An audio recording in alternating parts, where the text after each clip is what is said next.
Hey there, everybody. Welcome back to RVCCIS.info, the channel where faculty representatives from Rock Valley College's Computers and Information Systems Department talks to you, our community at large, about things roughly having to do with computers and information systems. Joining me today is Stephanie. Hi, everybody. I'm Eric, and today we are going to talk about National Clean Out Your Computer Day, which happens to be Monday, February 8th. So a week from roughly about when we record this. Yeah. Yeah. So we're going to talk about 5 things that you can do to clean up your computer or help keep it clean.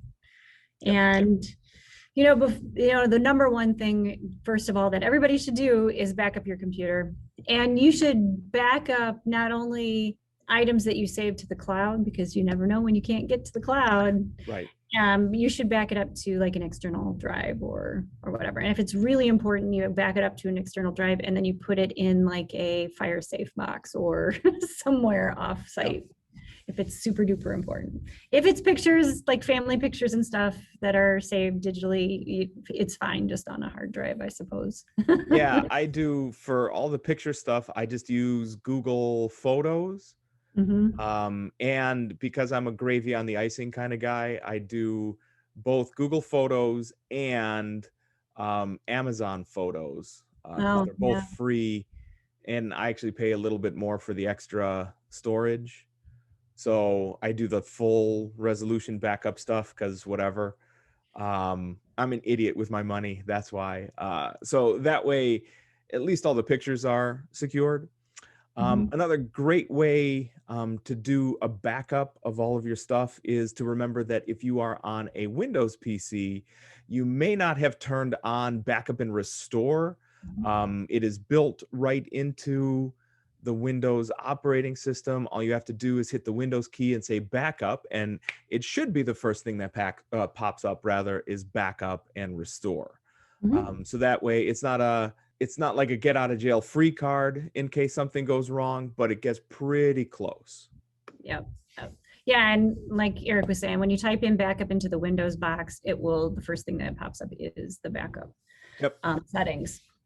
It doesn't specifically say backup and restore, but it's the backup settings. So yep, that's a good way to start. And the other day I use OneDrive and I pay for OneDrive space, and then I personal space, and then I pay for Google Drive as well. So I do both of those, but if it's really important, especially like right now, I'm writing for my dissertation, and sometimes I can't get to the cloud, especially when it's snowy, which this week has a lot of that. So I have it backed up as well so that I can still get to things. Yeah, absolutely. Next we have disk cleanup. We'll stick to a Windows list here. It is, again, if you just go to the Windows search box and say disk, it's the first thing that comes up is disk cleanup. That goes ahead and gets rid of things like some of your downloads, temporary internet files. It gets rid of some of the caches that programs do.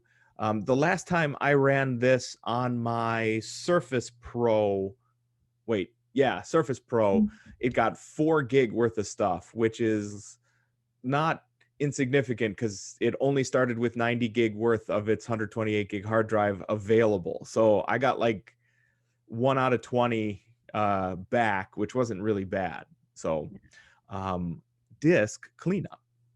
Yeah, so I just ran it today, and I guess I must keep mine pretty clean, or I do that a lot. But the other thing is storage sense. So right after you run the disk cleanup, if you do not have storage sense turned on, it will ask you, and it's basically disk cleanup, and it's a scheduling mechanism where it will do it.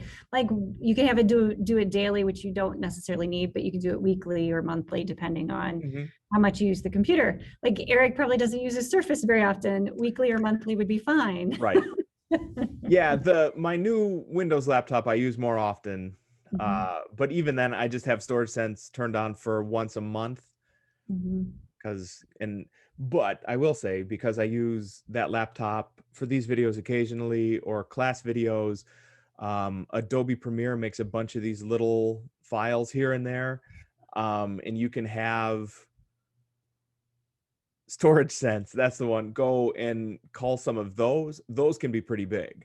So that makes, you know, a satisfying chunk of the overall Windows storage come back. Yeah. It's good to get rid of all that stuff on a periodic basis. Yeah, absolutely.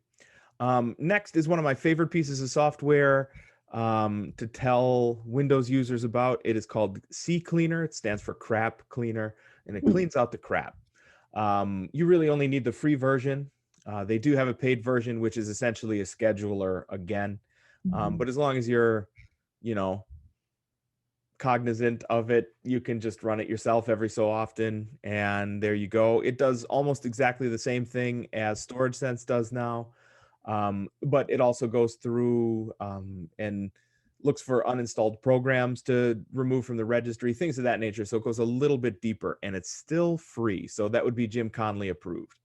It would be. Well, and then the last one that I'm going to talk about is going to be Jim Conley approved too, because it's also free.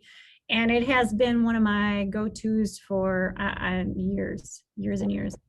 Malwarebytes is an excellent program to download and use for removing any type of malware, spyware, anything. Anytime I have a problem with my computer and it pops up with an error, usually Malwarebytes is the one that tells me how to clean it out, basically. And it does have Malwarebytes there. There is Malwarebytes for Mac and for PC, so you can get it for both.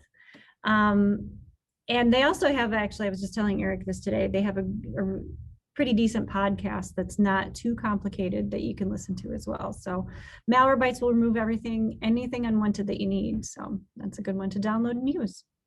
So there you go, 5 things to help you clean out your computer on National Clean Out Your Computer Day, which again is Monday, February 8th. Do a new backup of your Windows PC, do a disk cleanup, enable StorageSense, install CCleaner, and install Malwarebytes. That is it. The links to all of the additional software we talked about here will be below in the description. The backup and restore and disk cleanup and StorageSense actually are already baked into Windows. It's just that they're not turned on by default. So that's something you would have to go through and do. While you're down there getting those links, please like, subscribe, hit the bell button to be notified of all of our future content. We try to stick to a Tuesday, Thursday schedule. While you're down there, you can also follow us on social media. We are at RVCCIS info on Twitter, on Facebook, on anchor.fm, and here on YouTube. So on behalf of Stephanie, myself, Eric, the rest of the Rock Valley, CIS instructors and the Rock Valley College community at large, stay safe and stay sane out there, everybody, and clean out those computers.